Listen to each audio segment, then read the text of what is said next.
कैसे आप सब। आई होप कि आप सब बहुत अच्छे होंगे। तो आज मैं आपको ये वीडियो इसलिए दिखा रही हूँ क्योंकि जब मैं सुबह सुबह उठी तो आज की सुबह जो है ना वो बहुत अच्छी लग रही थी, बहुत प्यारी सी सुबह लग रही थी। मैं सोचा कि चलो आपको भी आज घर से बाहर का जो हमारे यहाँ व्यू दिखता है उसको शूट करती हूँ और आपको वीडियो में ऐड करके दिखाती हूँ। तो देखिए बड़ा अच्छा सा नज़ारा लगता है सुबह सुबह जब हमारे यहाँ सनराइज़ होते हुए दिखाई देता है और पास ही में हमारे घर के लेक भी है, तो उस लेक का नज़ारा भी बहुत खूबसूरत लगता है। तो चलिए अब आज का वीडियो शुरू करते हैं। तो आज का वीडियो मैंने बनाया है रमज़ान से जुड़ा हुआ। रमज़ान में ऐसे बहुत सारे काम होते हैं जो हमें बहुत बड़े बड़े लगते हैं और हमारे पास टाइम नहीं होता है, तो उन कामों को अगर हम रमज़ान से पहले करके रख लेते हैं तो हमारे लिए बहुत आसानी होती है। तो इसकी शुरुआत मैंने यहाँ पर कर दी है। सबसे पहले पैन में डाल दिया यहाँ पे जीरे को मैंने थोड़ा सा भून लिया है। गैस के फ्लेम को लो करके जीरे को हम निकाल लेंगे एक प्लेट के अंदर और उसके बाद यहाँ पे खड़ा धनिया, काली मिर्च ये सब डाल के रोस्ट कर लेंगे। तो बेसिकली मैं यहाँ पर बना रही हूँ होममेड गरम मसाला। गरम मसाले की ज़रूरत तो हर रेसिपी में पड़ती है, चाहे वो स्नैक्स हो, ग्रेवी हो, कोई भी करी हो या फिर हम बिरयानी वगैरह बनाते हैं तो उसमें हमें इस गरम मसाले की बहुत ज़रूरत होती है। तो गरम मसाला अगर हमारे पास पहले से पिसा हुआ रखा रहता है तो बहुत आसानी हो जाती है। और इस गरम मसाले की रेसिपी मैंने डिटेल में दे रखी है, मेरे चैनल पर अपलोडेड है, तो आप वहाँ जाकर देख सकते हैं। तो यहाँ पर मेरा होममेड गरम मसाला मैं तैयार करने लगी हूँ। तो सारी चीज़ों को मैंने यहाँ पर एक क्वांटिटी के हिसाब से रोस्ट कर लिया है और रोस्ट करने के बाद मैं ना इसे ग्राइंड कर लूँगी। तो यहाँ पर देखिए मैंने सारे मसाले को ग्राइंड कर लिया है अच्छा सा और बढ़िया सा पाउडर फॉर्म में ये सारे मसाले आ गए हैं। इसको एक पेपर में निकाल लेंगे। पेपर में क्यों निकालना है इसका रीज़न आपको अभी पता चल जाता है। तो यहाँ पर देखिए मैंने एक साफ सा बॉटल लिया हुआ है और बॉटल जो है ना वो बिल्कुल ड्राई है, अंदर पानी वगैरह बिल्कुल नहीं है।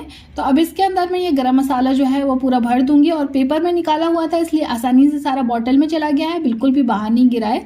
तो यही बस एक आसानी होती है, पेपर में निकाला करिए गरम मसाले को ग्राइंड करने के बाद और इस तरह से बॉटल में भर दिया करिए। चलते हैं नेक्स्ट प्रिपरेशन की तरफ। तो मैंने यहाँ पर पैन में डाला है फिर से ये जीरा को मैं हल्का सा रोस्ट कर लूँगी यहाँ पर और जीरे को भी मैं ग्राइंडर में डाल के ग्राइंड कर लूँगी। तो मैंने ये वही गरम मसाले वाला ही ग्राइंडर ले लिया था और इसके अंदर जीरे को डाल के ग्राइंड कर लिया था।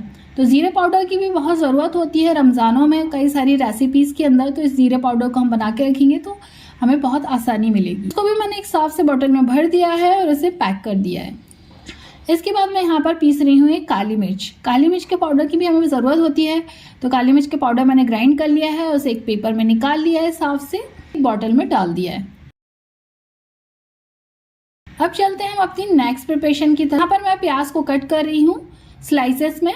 तो यहाँ पर मैंने तकरीबन 2 किलो की प्याज ली हुई थी और प्याज को इस तरह से स्लाइसेस में कट करूँगी ताकि ये बिल्कुल इवनली कट हो जाए।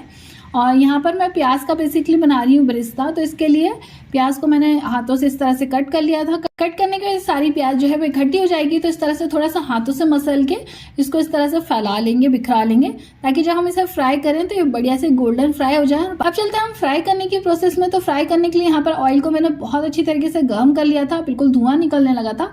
उसके बाद मैंने यहाँ पर प्याज को डाल दिया है ऑयल के अंदर। तो ये देखिए इस तरह से बबल्स बन जाएंगे चारों तरफ से और यहाँ पर प्याज जो है वो गोल्डन फ्राई हो जाएगी। 2 किलो प्याज में मैंने आधा आधा करके फ्राई किया था 2 बार में और फ्राई करने के बाद मैंने इसे स्ट्रेनर में निकाल दिया था और उसके बाद इसे ट्रांसफ़र कर दिया था एक टिश्यू पेपर के ऊपर।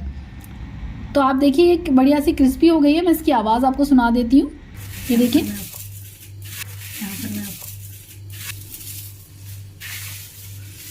अब इसके बाद मैं यहाँ पर एक जिपलॉक बैग ले रही हूँ और इस जिपलॉक बैग में मैं इस प्याज को भर के रख दूँगी सील करके।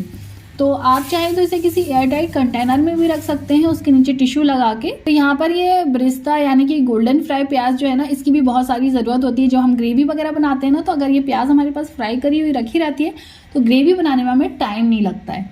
तो चलिए ये प्याज तो हो गई फ्राई। अब चलते हैं नेक्स्ट प्रिपरेशन की तरफ। तो यहाँ पर मैंने लिया है ये लहसुन को मैं यहाँ पर ग्राइंड कर लूँगी। आधा किलो लिया है वज़न में मैंने ये लहसुन और थोड़ा सा मैंने बिल्कुल पानी डाला हुआ है 2 टेबल स्पून के अराउंड। और उसके बाद मैं इसमें ऐड कर दूँगी ऑयल 2 टेबल स्पून और उसके बाद मैं इसे ग्राइंड करके रख लूँ। ग्राइंड करने के बाद आप इसे स्टोर कर लीजिएगा किसी भी एयर टाइट कंटेनर में। इस तरह का जो कांच के जार होते हैं ना, जो हमारे पास कई सारी चीज़ों में आ जाते हैं, तो उनमें आप इसे स्टोर करके रख सकते हैं। मेरे पास ये जैम का बॉटल रखा हुआ था, इसे मैंने धो के साफ़ कर लिया था और बिल्कुल ड्राई था। मैंने इस लहसुन के पेस्ट को भर दिया है। तो ये मेरा 1 महीने तक के लिए लहसुन का पेस्ट जो है ना वो बन के तैयार हो गया है। इसके बाद मैं ग्राइंड करने लगी हूँ यहाँ पे अदरक। तो अदरक भी मैंने यहाँ पर वजन में 300 ग्राम लिया है। 2 टेबल स्पून पानी डाला, थोड़ा सा ऑयल डाला और इसको ग्राइंड कर लिया। ग्राइंड करने के बाद मैंने यहाँ पर दूसरा एक बॉटल लिया है जैम का और उसमें मैंने इसे भर दिया है। आप चाहें तो प्लास्टिक के भी किसी एयर टाइट कंटेनर में भी इसे रख सकते हैं, तब भी आपका जो पेस्ट है ना अदरक लहसुन का वो ख़राब नहीं होगा। अब यहाँ पर लिया है मैंने मटर के मैंने सारे छिलके उतार लिए हैं। अभी जो है मटर का सीज़न आ रहा है, लेकिन थोड़े दिन बाद मटर का सीज़न नहीं होगा, तो हमारे रमज़ान में कई सारी रेसिपीज़ बनेंगी ऐसी जिसमें मटर का इस्तेमाल होगा। तो उस वक्त या तो हम फ्रोज़न मटर इस्तेमाल करेंगे, लेकिन अगर इस तरह से हमारे पास ये फ्रेश मटर छिले हुए रखे रहते हैं ना, तो इन मटर्स को हम इस्तेमाल कर सकते हैं। तो मैंने मटर के सारे छिलके उतार के जिपलॉक बॉक्स में डाल दिया है और उसके बाद इसे मैं फ्रीज़र के अंदर रख दूंगी स्टोर करके। तो बस ये थी आज की मेरी वीडियो रमज़ान मुबारक से जुड़ी हुई। वीडियो पसंद आई तो लाइक ज़रूर कर दीजिएगा, चैनल को सब्सक्राइब करना बिल्कुल मत भूलिएगा।